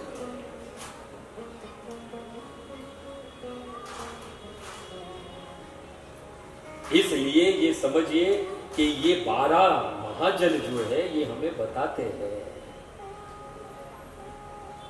ये हमें भगवान का धाम, भगवान का ज्ञान, भगवत प्रेम, ये हमें प्रदान करने में समर्थ है। इसलिए यदि हमें भगवान को जानना है, भगवत ज्ञान प्राप्त करना है, भगवत धाम प्राप्त करना है, भगवत प्रेम प्राप्त करना है, तो महाजन ये न गतस्य पंथा, इन महाजनों के बताए हुए मार्ग पर चलना होगा। जो धर्म के सिद्धांत को जानते हैं, विजानीम धर्मम, ये जो 12 जन है वो धर्म को जानते हैं। अब यहां पर एक प्रश्न उठे कि धर्म क्या है? तो ये 12 महाजनों में से 12वें महाजन धर्मराज यमराज बताते हैं कि धर्म क्या है। देखो, ऐसे देखा जाए तो धर्म का तत्व बड़ा समझने में कठिन है। विभिन्न वेदों के अध्ययन से धार्मिक सिद्धांतों को नहीं समझा जा सकता है, और खास करके तर्क वितर्क करके तो कभी भी इस धर्म को नहीं समझा जा सकता है। मुंडे मुंडे मति भिन्ना, और तर्क प्रतिष्ठा श्रुति विभिन्ना। ये तर्क वितर्क से एक धर्म के सिद्धांत और धर्म को नहीं समझा जा सकता है। तो धर्म को कैसे समझा जा सकता है, कौन समझा सकता है? तो कहते हैं धर्मस्य तत्व निहितम गुहायाम, ये सिद्ध भक्तों के हृदय में बसा हुआ है, ये 12 महाजनों के हृदय में बसा हुआ है। यही हमें बता सकते हैं कि धर्म क्या है, क्योंकि 12 एत विजानीम धर्म, ये 12 जन धर्म के सिद्धांत को जानते हैं। तो यमराज जी बताते हैं कि धर्म क्या है। पहले तो यह समझना है कि धर्म किसने बनाया है। धर्म को समझने से पहले यह समझना है कि ये धर्म किसने बनाया है। तो यमराज जी कहते हैं, ऋषि न अपि देवा न सिद्ध मुखिया असुरा मनुष्या न विद्याधर न चारण आदय। ये धर्म ना तो कोई ऋषियों ने, ना कोई सिद्ध देवताओं ने, ना ही कोई असुर या मनुष्य या विद्याधर या चारण ने ये धर्म बनाया है। न वेदा न वे विदु, धार्मिक सिद्धांतों को ये लोग सुनिश्चित नहीं कर सकते हैं। तो यहां प्रश्न उठे कि आखिर ये धर्म बनाया किसने है? तो यमराज जी कहते हैं, धर्म तु साक्षात भगवत प्रणीत, ये धर्म जो है साक्षात भगवान ने बनाया है। अच्छा, ये धर्म भगवान ने बनाया है तो ये कहां पर मिलता है, कहां पर परिणित है? तो यमराज जी कहते हैं, वेद परिणहितो धर्म। ये धर्म क्या है, ये कहां लिखा है, कहां मिलता है? वेदों में मिलता है, ये वेदों में परिणित है, वेदों में संस्कृत किया गया है। तो और एक प्रश्न उठे कि चलो मान लिया धर्म जो है वो वेदों में बताया है, तो अधर्म क्या है? तो यमराज जी कहते हैं, अधर्म तत् विपर्य, जो वेदों में नहीं लिखा है, जो शास्त्रों में नहीं लिखा है, वो सब अधर्म है। यहां पर ये प्रश्न उठे कि धर्म अधर्म हम समझ गए, जो वेदों में मिलता है। धर्म जो है साक्षात भगवान ने बनाया, धर्म तो साक्षात भगवत प्रणीत, परंतु मिलता कहां है? वेदों में। तो ये वेद क्या है? तो यमराज जी कहते हैं कि वेदोश नारायण साक्षात, ये वेद साक्षात भगवान है। देखो, ये धर्म और अधर्म मनुष्य योनि के लिए, पशु की योनि के लिए नहीं है। ये मनुष्य योनि में ही हम धर्म स्वीकार कर सकते हैं, धर्म के मार्ग पर चल सकते हैं। और वेद व्यास जी तो कहते हैं कि जिसके जीवन में धर्म नहीं है वो पशु के समान है। धर्मन विहीन पशुभेर नराणाम। देखो, 4 कार्य जो है वो पशु करते हैं और हम भी करते हैं। कौन से 4 कार्य है?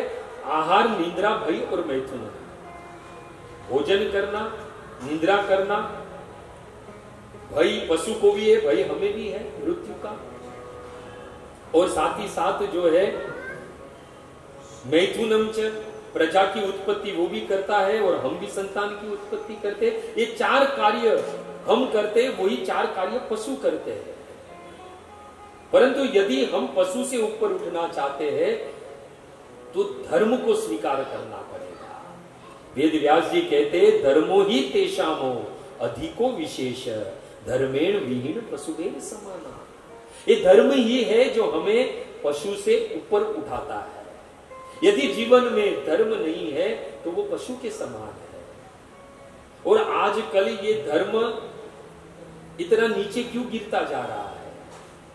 आज यदि धर्म च्युत हुआ है तो उसका एक और एक मात्र कारण है कि हम सबने शास्त्रों का आधार लेना बंद कर दिया है, शास्त्रों को पढ़ना बंद कर दिया है। इसी के कारण ये धर्म जो है वो च्युत होते जा रहा है। वेद व्यास जी तो कहते हैं कि जिसके जीवन में धर्म नहीं है ते मृत्यु लोके भूमि भार भूता, वो तो इस धरा पर, इस पृथ्वी पर भार है, बोझ है। और मनुष्य रूपेण मृगार चरंती, वो तो मनुष्य के रूप में पशु है जो विचरण करता है। तो अब यहां पर एक प्रश्न उठे कि मनुष्य शरीर मिला है जिसका यदि पशु से ऊपर उठना है तो धर्म को स्वीकार करना पड़ेगा। तो आखिर ये धर्म क्या है ना? अब ये समझना है धर्म क्या है। तो भागवत जी कहती है सबे पुंसा परो धर्म। ये मनुष्य शरीर मिलकर ये मनुष्य का धर्म क्या है? सबे पुंसा परो धर्म यतोर भक्ति अधोक्षजे। ये मनुष्य जीवन मिला है और मनुष्य जीवन का धर्म है उस अधोक्षज, उस भगवान श्री कृष्ण, राम और विष्णु की भक्ति करना। यही मनुष्य का धर्म है, ये भागवत जी कहती है। और भक्ति करनी कैसी है? अहित्यु की अप्रतिहिता, अहित्यु की जिसमें कोई स्वार्थ न हो। हमने श्रवण किया ना, निष्काम और सकाम, निष्काम भक्ति करनी है, हेतु रहित, स्वार्थ रहित वाली, कामना रहित वाली। और अप्रतिहिता यानी अखंड। ऐसा नहीं है 7 दिन हम लोग भक्ति के मूड में रहे और 7 दिन के बाद सब कुछ हरे कृष्ण हरे राम, ऐसा नहीं। अखंड चलती रहनी चाहिए। उससे क्या होता है? उससे होता है ये आत्मा सुप्रसिद्धि, हमारी आत्मा जो है वो प्रसन्न होती है। देखो इस शरीर का भोजन क्या है? हलवा पूड़ी, ये शरीर का भोजन है। परंतु आत्मा का भोजन क्या है? आत्मा का भोजन है ये भगवान की कथा, ये वास्तविक आत्मा का भोजन है। आज हम यहां पर बैठे हैं, आज हमारे अंदर रही आत्मा जो है वो नाच रही है। अनेकों शरीर मैंने बदल लिए, परंतु ऐसा कोई शरीर नहीं मिला जो मुझे मेरे इष्ट, मेरे भगवान की कथा में लेकर जाए। आज यहां पर जितने भी लोग बैठे हैं उन सबकी आत्मा आज बड़ी प्रसन्न है, क्योंकि आज आत्मा को उसका वास्तविक खुराक मिला है, भगवत कथा मिली है।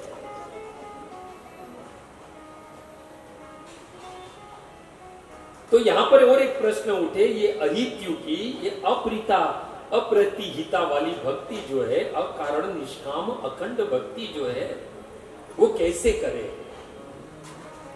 तो उसका उत्तर है महाजन ये न गतस्य पंथा। उस महाजन के पद चिन्हों पर चले तो हम भी हमारी आत्मा को प्रसन्न करे, ऐसी भक्ति कर सकते हैं। वो भक्ति है अहित्यु की और अप्रतिहिता। हमारा भाग्य है कि इस अनमोल फॉर्च्यून अक्सर कोऑपरेटिव हाउसेस सोसाइटी के जो ये भक्त गण है, उसमें से खास करके सर्वेश्वर प्रभु, उमा माता जी, निशा माता जी, मेहर माता जी, गायत्री माता जी इत्यादि जो लोग हैं, जिनके कारण ये वास्तविक हमारी आत्मा का खुराक हमें मिल रहा है, उनके प्रयास के कारण। धन्य है ऐसे लोग जो इस प्रकार का आयोजन करते हैं। अनमोल फॉर्च्यून अक्षर कोऑपरेटिव हाउसिंग सोसाइटी, बराबर है ना प्रभु? अक्षय, अक्षर नहीं अक्षय। देखो श्रीमद् भागवत की कथा कैसी है? अमूल्य है, अनमोल है, इसका कोई मूल्य नहीं है, अनमोल है, ये अमूल्य है। ये तीनों लोक की संपत्ति देने पर भी ये श्रीमद् भागवत की कथा नहीं मिल सकती है। अमृत भी इस भागवत रूपी मणि के सामने कांच के टुकड़े के समान है। यानी निष्कर्ष क्या निकला, ये श्रीमद् भागवत कथा कैसी है, अनमोल है।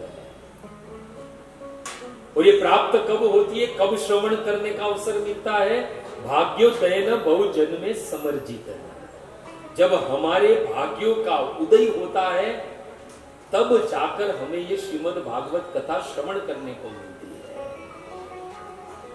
देखो भाग्योदय होता है ना, तब ये शरीर, मनुष्य शरीर मिलता है, और जब सौभाग्य होता है तब ये श्रीमद् भागवत की कथा मिलती है।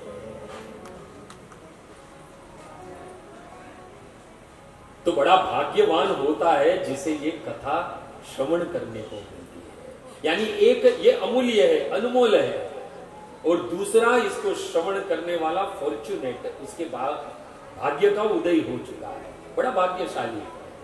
और तीसरा, ये कथा कभी भी अक्षय नहीं, इसका क्षय नहीं हो सकता है, ये निरंतर चल रही है। अनेकों वर्षों, 5,500 वर्ष बीत गए, आज भी धरातल पर इसी प्रकार के श्रीमद् भागवत के आयोजन इस भूमंडल पर अनेकों लोगों के द्वारा अनेकों स्थान पर हो रहा है। यानी आज भी ये विद्यमान है, यानी ये कैसी है, अक्षय है, जिसका क्षय कभी नहीं हो सकता। और ये करवा कौन रहा है, अनमोल, फॉर्च्यून और अक्षय, कोऑपरेटिव हाउसिंग सोसाइटी के भक्तों के द्वारा। देखो कितना अच्छा मिलन है, कितना अच्छा मिलन है। तो ये है 12 महाजनों में से 12वें महाजन का कथन, उनका उपदेश, किनका, धर्मराज, यमराज जी का। अब चलते हैं सबसे पहले। देखो आप लोगों ने आने में देरी की, इसलिए कथा थोड़ी देर से शुरू की, इसलिए थोड़ा शांति से और धैर्य रखकर ये कथा का श्रवण करना। तो हमने 12वें महाजन के बारे में सुन लिया, कौन है वो, धर्मराज, यमराज। अब चलते प्रथम, पहले महाजन, वो कौन है, स्वयंभू। स्वयंभू यानी ब्रह्मा जी। भक्तगण तीनों जगत जलमग्न थे, गर्भोदक्षाय विष्णु अनंत शेष की सैया पर लेटे थे, अपनी अंतरंगा शक्ति के द्वारा चतु युगानाम सहस्त्रम, 4 युग चक्रों तक लेटे रहे। सृष्टि का सूक्ष्म रूप उनके नाभि से प्रकट हुआ, जो कमल की कली का रूप धारण किया, और जो प्रलय का अपार जल था उस सबको सुखा डाला। और उस नाभि कमल से साक्षात वैदिक ज्ञान प्रकट हुआ, जिसे विधाता स्वयं भुवम, जिसे स्वयंभू ब्रह्मा कहते हैं। कमल के कोष में थे, चारों ओर अपनी दृष्टि घुमाई, चारों दिशाओं में अपनी दृष्टि घुमाई, चतवारी मुखानी लेवे, जिसके कारण उनके 4 सिर प्रकट हुए। अब ये ब्रह्मा जो है, न तो सृष्टि को, ना उस कमल को, ना अपने आप को समझ पा रहे थे। श्रील प्रभुपाद जी कहते हैं, एक युग तक समझने की कोशिश की इस ब्रह्मा ने, कि मैं कौन हूं, ये कमल क्या है, मैं कहां से आया हूं, मेरा जन्म क्यों हुआ है। ये विचार करते करते उनको उत्तर नहीं मिला, तो जिस कमल से वो प्रकट हुए थे उस कमल की नाल में चले गए। और नाल में अंतर तक जाते गए, परंतु उनको मूल नहीं मिला, कुछ नहीं मिला। तो पुनः कमल के ऊपर आकर बैठ गए, और उस वक्त उन्होंने 2 शब्द 2 बार सुने। एक अक्षर 16वां था और एक अक्षर 21वां था। भक्तगण, संस्कृत भाषा में व्यंजन शब्दों के 2 विभाग होते हैं, स्पर्श वर्ण और ताल वर्ण। क से म तक अक्षर स्पर्श वर्ण है, और इसी क और म के 16वां अक्षर त है और 21वां अक्षर प है। यानी कौन सा शब्द बना, तप। ये तप 2 बार सुना इस ब्रह्मा जी ने। तब उन्होंने जो है 100 वर्ष तक तपस्या की। फल क्या मिला, फल ये मिला, उनके भीतर, उनके हृदय में परम पुरुष के दर्शन होने लगे। समाधि में थे, 100 वर्ष तक तपस्या की, तपस्या का फल क्या मिला, हृदय में उस पूर्ण पुरुषोत्तम के दर्शन करने लगे। वो पूर्ण पुरुषोत्तम कैसे थे, जो पीत वस्त्र धारण किए हुए थे, रत्न जड़ित मुकुट पहना था, सुंदर पुष्पों की माला धारण की थी। उनका रूप कैसा था, जिसका आदि न था और जिसका अंत भी नहीं था। अनेकों भक्तों के द्वारा सेवित थे। सुंदर उनकी मधुर मुस्कान थी। छाती वक्ष तल पर श्री वस्त्र का चिन्ह था।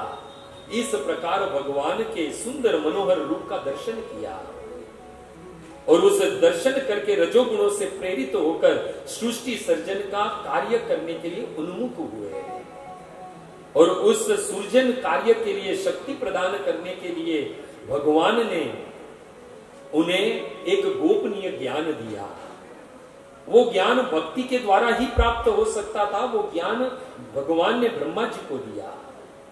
वो दिव्य ज्ञान प्राप्त कर कर शक्ति से ब्रह्मा जी ने सृष्टि का सर्जन शुरू किया। वो भगवत ज्ञान क्या था? वो भगवान के द्वारा ज्ञान कौन सा दिया गया था? यही श्रीमद् भागवत का ज्ञान दिया गया था। 4 श्लोकों में भगवान ने ब्रह्मा जी को ज्ञान दिया, जिसे चतुर्श्लोकी भागवत कहते हैं। वो 4 श्लोक कहां पर भागवत में मिलते हैं?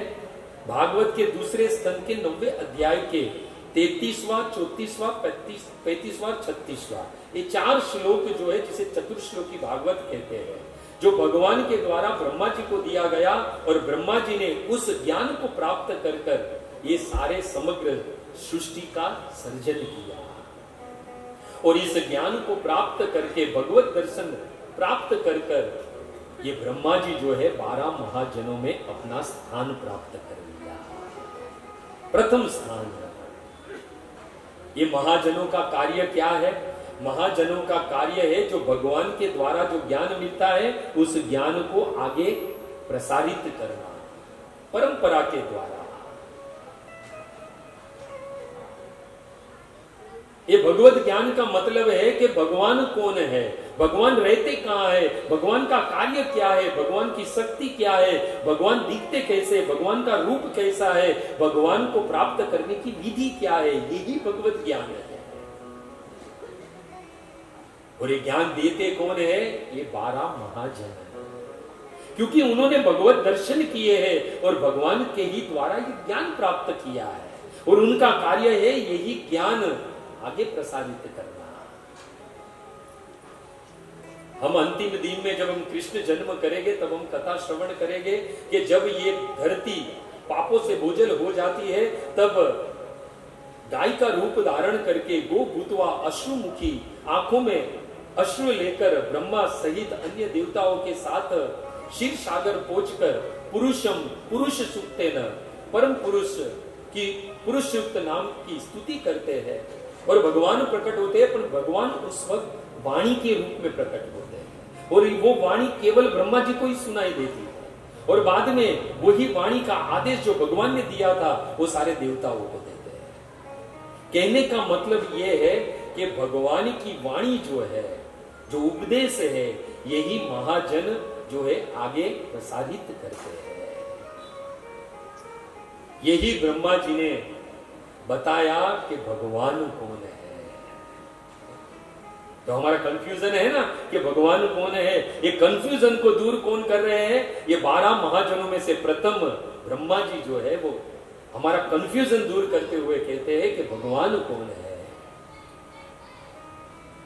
ईश्वर परम कृष्ण सच्चिदानंद विग्रह अनादिरादिर गोविंद सर्व कारण कारणम।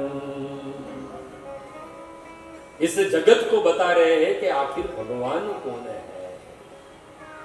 ये भगवान वो है जो गोविंद के नाम से विख्यात है।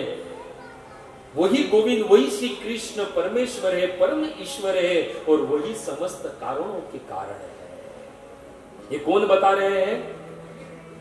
ब्रह्मा जी 12 महाजनों में से एक बता रहे हैं। एक कैसे है? सच्चिदानंद विग्रह, सच्चित और आनंद से बने हुए। देखो सच्चिदानंद का अर्थ क्या होता है? भगवान को सत्य के रूप में मानना। ध्यान से सुनना, सच्चिदानंद का मतलब क्या होता है? भगवान को सत्य रूप में मानना, चित्त रूप में जानना और आनंद रूप में अनुभव करना, यही सच्चिदानंद है। और यही सत्य चित्त और आनंद से हमारे भगवान श्री कृष्ण बने हुए हैं। वही सभी कारण सर्व कारणम, सभी कारणों के कारण है। तो ये तो पता चल गया कि भगवान कौन है। अब यहां पर एक प्रश्न उठे कि चलो भगवान कौन है ये पता चल गया, परंतु रहते कहां है। अब ये महाजन बता रहे हैं कि भगवान रहते कहां है। देखो, हम जहां रहते हैं उसे हम क्या कहते हैं, घर, मकान, फ्लैट, बंगला इत्यादि। परंतु भगवान जहां रहते हैं उस निवास स्थान को धाम कहते हैं। क्या कहते हैं, धाम कहते हैं। और ब्रह्मा जी कहते हैं ये सर्व कारणम, ये सच्चिदानंद, ये भगवान गोविंद, ये कृष्ण रहते कहां है, गोलोक एवं निवसति अखिल आत्मभूत। ये पूर्ण पुरुषोत्तम, परम पुरुष, परम ईश्वर श्री कृष्ण जो है अपनी स्वरूप शक्ति 64 कला युक्त आह्लादनी शक्ति श्रीमती राधा रानी के साथ गोलोक धाम में वास करते हैं। यानी भगवान के धाम का नाम बताया जा रहा है। पहले ये बताया भगवान कौन है, अब बताया जा रहा है कि ये भगवान रहते कहां है, गोलोक धाम। जो धाम में रहते उसका नाम है गोलोक। अच्छा, अब ये पता चल गया कि कहां रहते हैं, वो नाम है उस स्थान का, उस धाम का नाम है गोलोक, परंतु एड्रेस क्या है उसका। हमें पता तो चल गया कि हम बंबई में रहते हैं, पर एड्रेस तो है ना हमारा, हम कहां रहते हैं। तो 12 महाजनों में से प्रथम ब्रह्मा जी जो है एड्रेस बता रहे हैं। गोलोक नामनि निज धामनि तले च तस्य देवी महेशु हरिधामेषु तेषु तेषु। अब भगवान का धाम, ये गोलोक धाम है, उसका एड्रेस बताया जा रहा है। ये कहां पर है। ब्रह्मा जी कहते हैं कि ये सबसे पहले ये भगवान का धाम है जिसका नाम है गोलोक। उसके नीचे जो है वैकुंठ लोक यानी हरि धाम है। उसके नीचे महेश धाम यानी कैलाश है, और उसके नीचे जो है देवी धाम है। सर्वोपरि भगवान श्री कृष्ण अपने सर्वोपरि धाम गोलोक में विराजित है। अब एड्रेस पता चल गया। अब किसी के घर का एड्रेस पता चल जाता है तो हमारा एक जिज्ञासा होती है कि किसी ने नया घर लिया है तो कैसा फर्नीचर होगा उसका, है ना, कैसा उसमें साथ सामान लगा हुआ होगा, उसकी दीवारें कैसी होगी, कैसे बना है, ये हम सोचने लगते हैं। जैसे इस महानगर की बात करें मुंबई की, तो इस मुंबई का सबसे सुंदर और सबसे महंगा घर कौन सा है, कौन सा है, एंटलिया। किसका है वो, किसका है, मुकेश अंबानी का। ऐसा कहा जाता है कि शिकागो की किसी कंपनी ने उसका पूरा इंटीरियर डिजाइन किया है। 600 नौकर है, 4 लाख स्क्वायर फीट का वो मकान है, 3 हेलीपैड है, 168 कार खड़ी रहे, उसकी पार्किंग व्यवस्था है, स्विमिंग पूल है और हैंगिंग गार्डन भी है उसमें। तो अब हमें पता लगा कि भगवान जो है वो कृष्ण है, उनके धाम का नाम गोलोक है। वो गोलोक कहां पर है वो भी हमें एड्रेस मिल गया। तो अब ये है कि ये धाम जो भगवान का बना कैसा है, किससे बना है। तो ब्रह्मा जी बताते हैं, चिंतामणि प्रकर सुज्ञ सुकल्प वृक्ष लक्षाव्रतेषु सुरभि अभिपालयन्तम्। ब्रह्मा जी कहते हैं कि भगवान का जो वो धाम है, वो धाम में जो भगवान का घर है, जो महल है, वो चिंतामणि के समूह से बना है। अब आप कहोगे हमने तो सुना है कि भाई रेड सीमेंट, ये चिंतामणि क्या है। चिंतामणि यानी जो हमारी सारी चिंताओं को हर ले, वो मणि का नाम होता है चिंतामणि, जो हमारी समस्त इच्छाओं को पूर्ण करने वाला है। भक्तगण ये समझ लेना, जितना बड़ा भौतिक भवन उतनी बड़ी चिंता। करोड़ों के पलंग पे भी नींद नहीं आती है, रात भर करवटें बदलता है। और चिंता कैसी है, तो हमारे गोस्वामी तुलसीदास जी कहते हैं, चिंता से घटे रूप और ज्ञान, चिंता बड़ी अभागनी, चिंता चिता समान। चीता तो आदमी के मरने के बाद जलाती है, परंतु चिंता तो जीते जी आदमी को जलाती है। और वही चिंता को हरने वाला चिंतामणि, और वही चिंतामणि एक दो नहीं, चिंतामणि के समूह से जो है वो हमारे भगवान कृष्ण के महल बने हुए हैं, जहां पर परम पुरुष विद्यमान है।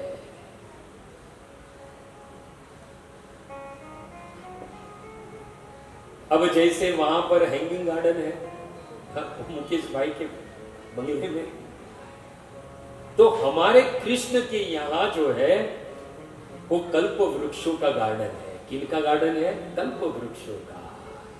चिंतामणि प्रकर सुज्ञसु कल्प वृक्ष, उनके गार्डन में कौन से वृक्ष लगे हैं? कल्प वृक्ष लगे हैं। कल्प वृक्ष जानते हो कैसे होते हैं? जिनके नीचे यदि हम बैठे और जो कामना करे वो पूर्ण हो जाए, उनके नीचे बैठे तो फिर स्विगी को फोन करने की जरूरत नहीं है। पिज्जा पास्ता बोला तुरंत ही तैयार। पिज्जा पास्ता इसके लिए क्योंकि आजकल ज्यादातर यही मंगाया जाता है, आजकल यही फूड में सब लोग आसक्त हैं। और हमारे परम पूज्य गुरुदेव कहते हैं पिज्जा पास्ता नरक का रास्ता।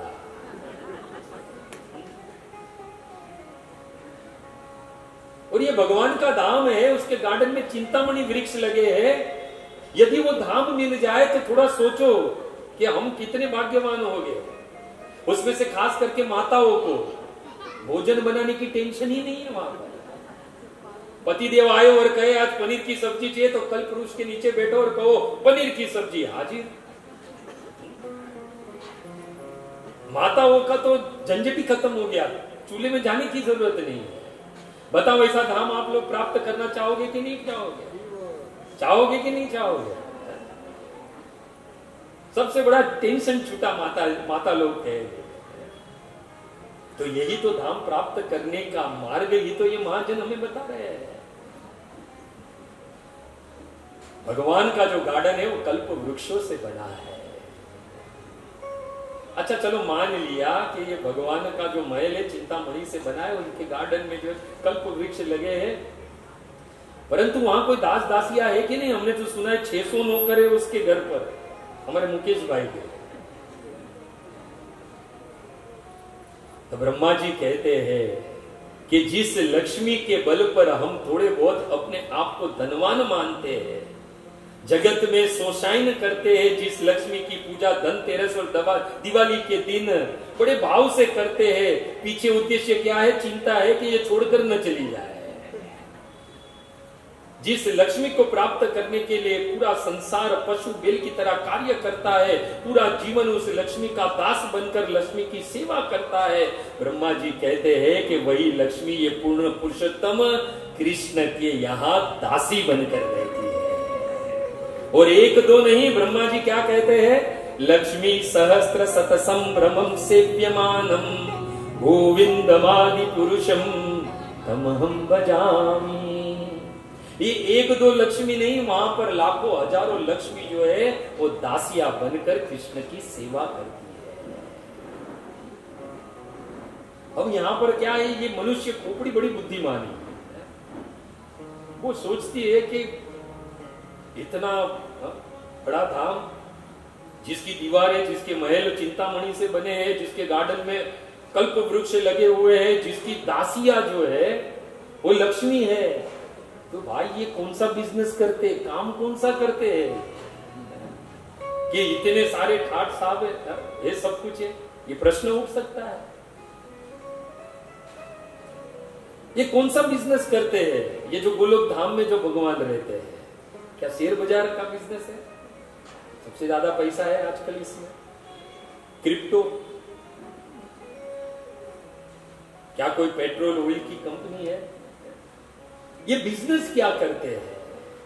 तो ब्रह्मा जी कहते हैं लक्षाव्रतेषु सुरभि अभिपालयन्तम।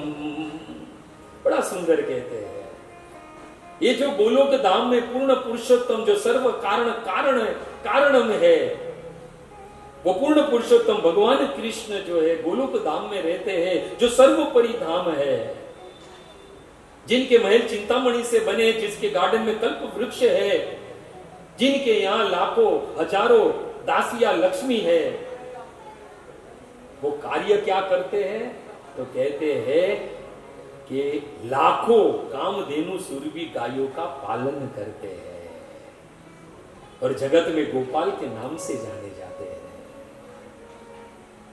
ज्यादा नहीं 80-100 वर्ष पूर्व चले जाए तो इस भारतवर्ष में सबसे धनवान कौन था पता है?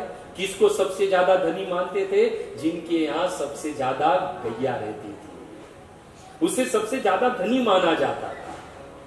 परंतु दुर्भाग्य है हमारा कि वर्तमान में धनी कौन है? जिसके घर पे कुत्ते होते हैं, इसलिए धनी माने जाते हैं। पहले जिसके घर पर जितनी ज्यादा गैया उतना वो धनी, और आज जिसके घर पे कुत्ता वो धनी। पहले हमारे घर के बाहर क्या लिखा जाता था? सुस्वागतम, अतिथि देवो भव। और अब क्या लिखा जाता है? बिवेर फ्रॉम डॉग, कुत्ते से सावधान। और खुद खड़ा रहता है बराबर वो गेट पर। पता नहीं कि कुत्ता शायद यही तो नहीं है। आजकल के धनी वो है जो कुत्ता पालते हैं, सुबह सुबह उसको टट्टी पोटी कराने के लिए लेकर जाते हैं, ये धनी लोग हैं। परंतु जो गोलोक धाम में हमारे भगवान रहते हैं वो करते क्या है? वहां रहकर गैयाओं का पालन करते हैं। सुबह सुबह उठकर गैया की पूजा करके, उसके दूध का दोहन करके उसको चराने के लिए लेकर जाते हैं। ये इनका काम है।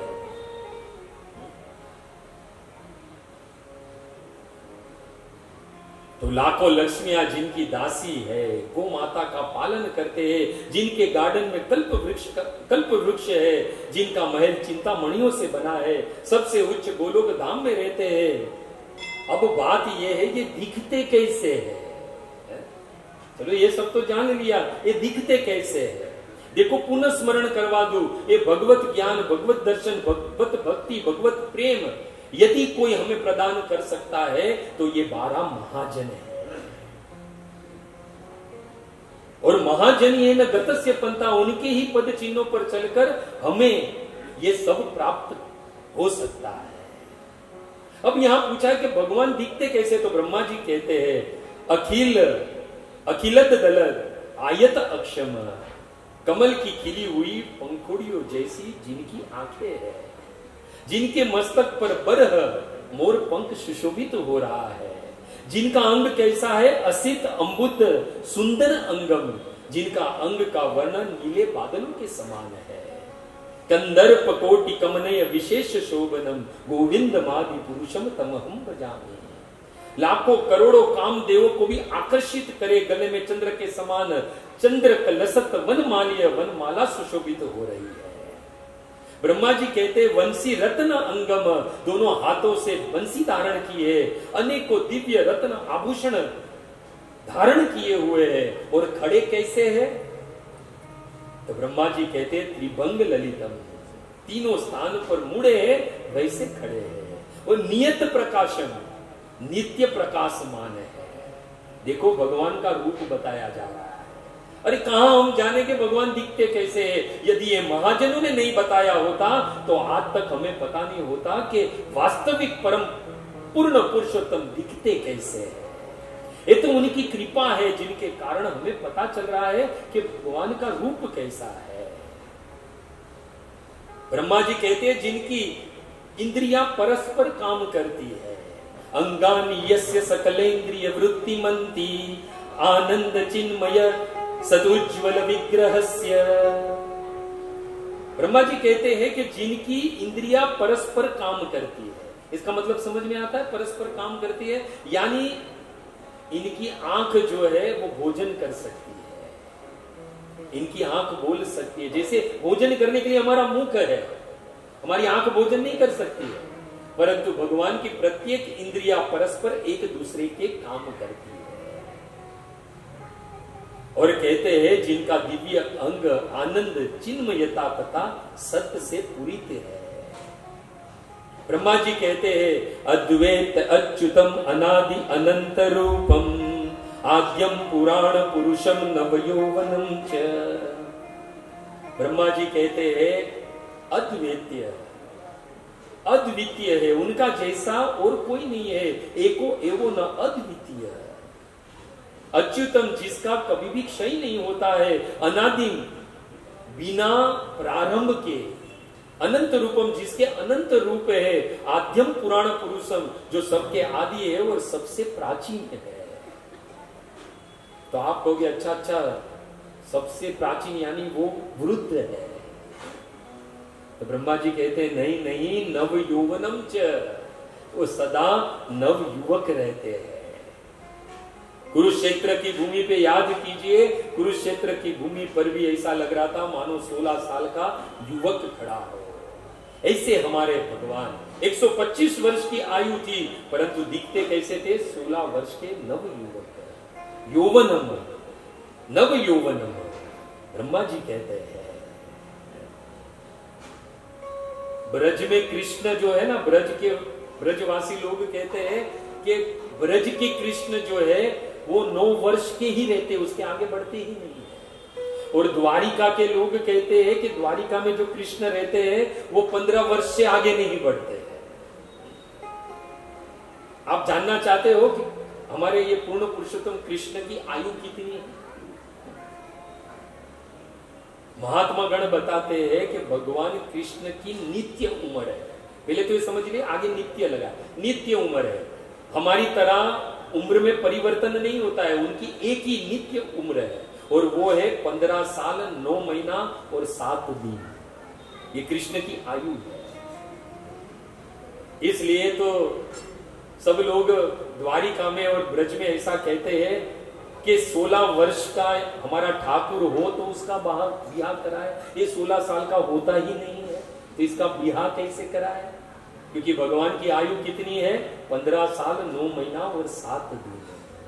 और उनकी जो नित्य किशोरी है श्रीमती राधा रानी, जिनके साथ में वो अपने धाम में नित्य वास करते हैं, उनकी उम्र है 14 साल 2 महीना और 15 दिन।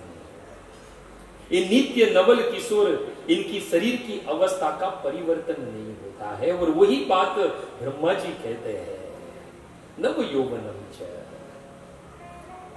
और कहते हैं कोटि सत वस्त्रम मुनि पुंगव नाम, 7 कोटि वर्ष साधना करके भी ये मुनि गण जो है वो इस रूप को नहीं देख पाते हैं। 7 कोटि 100 वर्ष तक, करोड़ों वर्ष तक तपस्या करके भी उनको दिखता क्या है? तो कहते हैं उनके चरण के अग्रभाग के अंगूठे के नाखून, बस इतना ही देख सकते हैं। परंतु ये 12 महाजन जो है हमें ये पूर्ण पुरुषोत्तम के पूर्ण दर्शन करवा सकते हैं, उनके पूर्ण रूप के बारे में बता सकते हैं। और ये सुंदर रूप श्रवण करने पर ब्रह्मा जी कहते हैं मनोरमा भी मन को भाने वाला है। और ब्रह्मा जी कहते हैं वेदेशु दुर्लभ, और ये रूप और ये भगवान वेदों के लिए भी दुर्लभ है। तो आप कहोगे जो वेदों के लिए भी दुर्लभ है, हजारों वर्ष तक तपस्या करके भी मात्र उनके नाखून के अंगूठे के नख के दर्शन होते हैं, तो जरा बताइए हमें ये दिव्य दर्शन कैसे हो गए? उसकी विधि बताओ, हमें तो दर्शन करने हैं उसके। तो ब्रह्मा जी जो कहते हैं वेदेशु दुर्लभ परंतु अदुर्लभम आत्म भक्तो, ये दुर्लभ वेदों के लिए है, बड़े बड़े ज्ञानी तपस्वियों के लिए है, परंतु उनके भक्तों के लिए तो बड़ा सुलभ है। ये जो लोग उनकी भजन भक्ति करते हैं उनको ये दिव्य रूप दिखने लगता है। तो माना वेदों के लिए दुर्लभ है, उनके भक्तों के लिए सुलभ है, परंतु उनके भक्तों को ये दिव्य दर्शन सुलभ है, सरलता से कर सकते हैं। कैसे कैसे रूप को देखते हैं उनके भक्त?